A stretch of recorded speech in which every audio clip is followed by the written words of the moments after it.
ನವರಾತ್ರಿ ಅಂಗವಾಗಿ ಹಮ್ಮಿಕೊಳ್ಳಲಾದ ಸುಂದರ ಸಾಮಾಜಿಕ ನಾಟಕ ಕಲಿಯುಗದಲ್ಲಿ ಗರ್ಜಿಸಿದ ಕರ್ಣಾರ್ಜುನ ಅರ್ಥಾತ್ ಒಡ ಹುಟ್ಟಿದವರ ಎಂಬ ಸುಂದರ ಸಾಮಾಜಿಕ ನಾಟಕವನ್ನು ಈಗ ನಮ್ಮ ಹಾಲ್ವಿಯ ಅಭಿನವ ಮಹಾಂತ ಮಹಾಸ್ವಾಮಿಗಳು ಇವರು ಉದ್ಘಾಟನಾ ಸಮಾರಂಭ ಮಾಡುತ್ತಿದ್ದಾರೆ. ಉದ್ಘಾಟನಾ ಸಮಾರಂಭ ಆದಮೇಲೆ ಮತ್ತು ತಾತನವರಿಂದ ಆಶೀರ್ವಚನ, ಆಮೇಲೆ ನಾಟಕ ಪ್ರಾರಂಭ, ಜ್ಯೋತಿ ಬೆಳಗಿಸುವುದು ನಾಟಕ ಪ್ರಾರಂಭ.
ಅಮರೇಶ್ ಸ್ವಾಮಿಯವರಿಂದ ತಾತನವರಿಗೆ ಮಾಲಾರ್ಪಣೆ.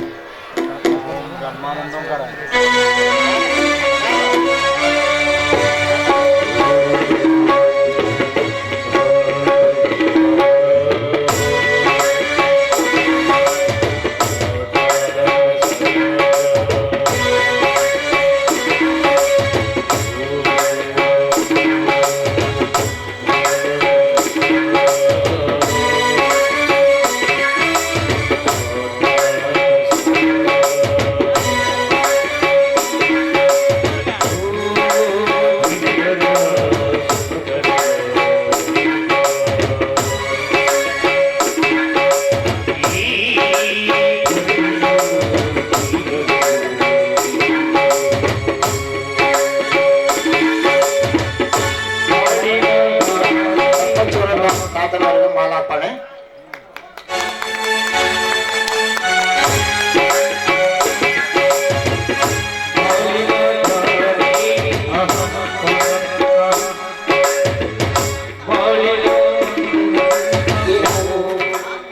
ಶ್ರೀಗಳಿಂದ ಆಶೀರ್ವಚನ.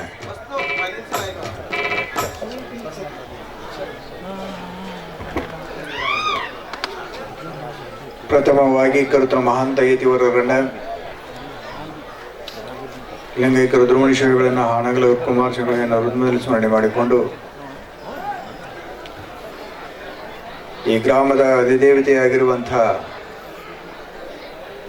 ಮಾರಿಕಾಂಬಾ ದೇವಿಯ ಕೃಪೆಯನ್ನು ನಿಮ್ಮೆಲ್ಲರಿಗೆ ಯೋಚಿಸಿಕೊಂಡು ಮಾರಿಕಾಂಬಾ ದೇವಿಯ ಒಂದು ಜಾತ್ರೆಯ ನಿಮಿತ್ತವಾಗಿ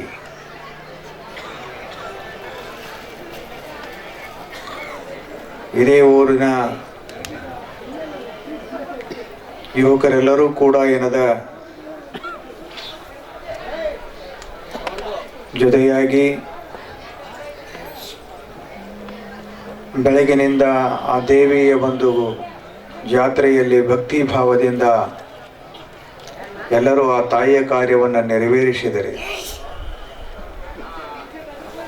ಸಂಜೆ ಹೊತ್ತು ಒಂದಿಷ್ಟು ನಮ್ಮ ಗ್ರಾಮದ ಜನತೆಗೆ ಮನಸ್ಸು ಉಲ್ಲಾಸ ಆಗುವಂಥ ಒಂದು ನಾಟಕವನ್ನು ಮಾಡಬೇಕನ್ನುವಂಥ ಉದ್ದೇಶದಿಂದ ಗುರುರಾಜ್ ಸೋಮಣ್ಣನವರ ವಿರಚಿತ ಕಲಿಯುಗದಲ್ಲಿ ಗರ್ಜಿಸಿದ ಕರ್ಣಾರ್ಜುನರು ಅರ್ಥಾತ್ ಒಡಹುಟ್ಟಿದವರೆಂಬತಕ್ಕಂಥ ಸುಂದರ ಸಾಮಾಜಿಕ ನಾಟಕವನ್ನು ನಿಮ್ಮೆಲ್ಲರ ಮುಂದೆ ಆಡಲು ಸನ್ನದ್ಧರಾಗಿದ್ದಾರೆ. ಕವಿಯಲ್ಲಿ ಸಮಾಜದಲ್ಲಿರ್ತಕ್ಕಂಥ ಒಡಕುಗಳನ್ನು, ದೌರ್ಜನ್ಯಗಳನ್ನು, ನಡೆಯುವಂಥ ಘಟನೆಗಳನ್ನೇ ಒಂದು ಕಥಾಹಂದರವಾಗಿ ಒಡಹುಟ್ಟಿದವರು ಅಥವಾ ಕಲಿಯುಗದಲ್ಲಿ ಗರ್ಜಿಸ ಕರ್ಣಾರ್ಜುನ ಬರ್ತಕ್ಕಂಥ ನಾಟಕವನ್ನು ಬರೆದಿದ್ದಾರೆ. ಆ ಕಥೆಯನ್ನು ನಮ್ಮ ಮದ್ಲಾಪುರದ ಸಿದ್ದಯ್ಯ ಸ್ವಾಮಿಯವರು ಬಹಳ ಅಚ್ಚುಕಟ್ಟಾಗಿ ಏನದ ನಿರ್ದೇಶನವನ್ನು ಮಾಡಿ ತಯಾರು ಮಾಡಿದ್ದಾರೆ. ಭಾಳ ಚೆನ್ನಾಗಿ ಏನದ ಕಲ್ತಿದ್ದಾರೆ. ಜೊತೆಗೆ ಸಂಗೀತ ಬಳಗ, ನಾಟಕ ಅಂದರೆ ಸಂಗೀತ ಇರಲೇಬೇಕು. ಸಂಗೀತ ಇದ್ದರೆ ಏನದ ನಾಟಕಕ್ಕೆ ಒಂದು ರಮ್ಯತೆ ಬರುತ್ತೆ. ಹಾಗಾಗಿ ಒಳ್ಳೆ ಕಲಾವಿದರಿದ್ದಾರೆ. ಜೊತೆಗೆ ಒಳ್ಳೆಯ ನಟ ನಟಿಯರು ಕೂಡ ಏನದ ಅತ್ಯುತ್ತಮವಾಗಿರ್ತಕ್ಕಂಥ ಮಾತುಗಳನ್ನು ಕಲ್ತಿದ್ದಾರೆ. ನಿಮ್ಮೆಲ್ಲರ ಮುಂದೆ ಒಳ್ಳೆಯ ಪ್ರದರ್ಶನವನ್ನು ಕೊಡ್ತಾರೆ. ನಿಮ್ಮೆಲ್ಲರಿಗೆ ಮನರಂಜನೆಯನ್ನು ಕೂಡ ಏನದ ಕೊಡಲಿಕ್ಕೆ ತಯಾರಾಗಿದ್ದಾರೆ. ಅವರಲ್ಲಿರ್ತಕ್ಕಂಥ ಕಲೆಯನ್ನು ನೀವೆಲ್ಲ ನೋಡಬೇಕು, ಆನಂದಿಸಬೇಕು, ಜೊತೆಗೆ ಒಂದಿಷ್ಟು ಪ್ರೋತ್ಸಾಹಿಸಬೇಕು. ಭಾಳ ಕಷ್ಟಪಟ್ಟು ಏನದ ಅವರು ಕಲ್ತಿದ್ದಾರೆ. ನೀವು ಗಲಾಟೆಯನ್ನು ಮಾಡದೆ, ಯಾಕಂದರೆ ನಿಮಗೋಸ್ಕರವಾಗಿ ಏನದ ಅವ್ರು ಏನದ ತಿಂಗಳುಗಟ್ಟಲೆ 2 ತಿಂಗಳುಗಟ್ಟಲೆ ಏನದ ಕಲ್ತಿರ್ತಾರೆ. ನೀವು ಒಂದಿಷ್ಟು ಶಾಂತತೆಯಿಂದ ನಾಟಕವನ್ನು ನೋಡಿದ್ರೆ ಅವರಿಗೂ ಮಾಡಲಿಕ್ಕೆ ಒಂದು ಹುರುಪು ಹುಮ್ಮಸ ಬರುತ್ತೆ. ಆ ಮಾರಿಕಾಂಬೆ ಹಾಗೂ ಮಹಾಂತೇಶ ನಿಮ್ಮೆಲ್ಲರಿಗೆ ಏನದ ಶಾಂತತೆಯನ್ನು ಕೊಟ್ಟು ಆ ನಾಟಕ ನಿಮ್ಮೆಲ್ಲರ ಒಂದು ಮನವನ್ನು ತುಂಬಲಿ ಅನ್ನುವಂಥ ಮಾತನ್ನು ಹೇಳ್ತಾ, ಈ ನಾಟಕ ಯಶಸ್ವಿಯಾಗಲಿ, ನಿಮ್ಮೆಲ್ಲರಿಗೆ ಒಳ್ಳೆಯದಾಗಲಿ ಅನ್ನುವಂಥ ಮಾತನ್ನು ಹಾರೈಸ್ತಾ ನೆರವೇರಿಸ್ತಾ ಇದ್ದೀನಿ.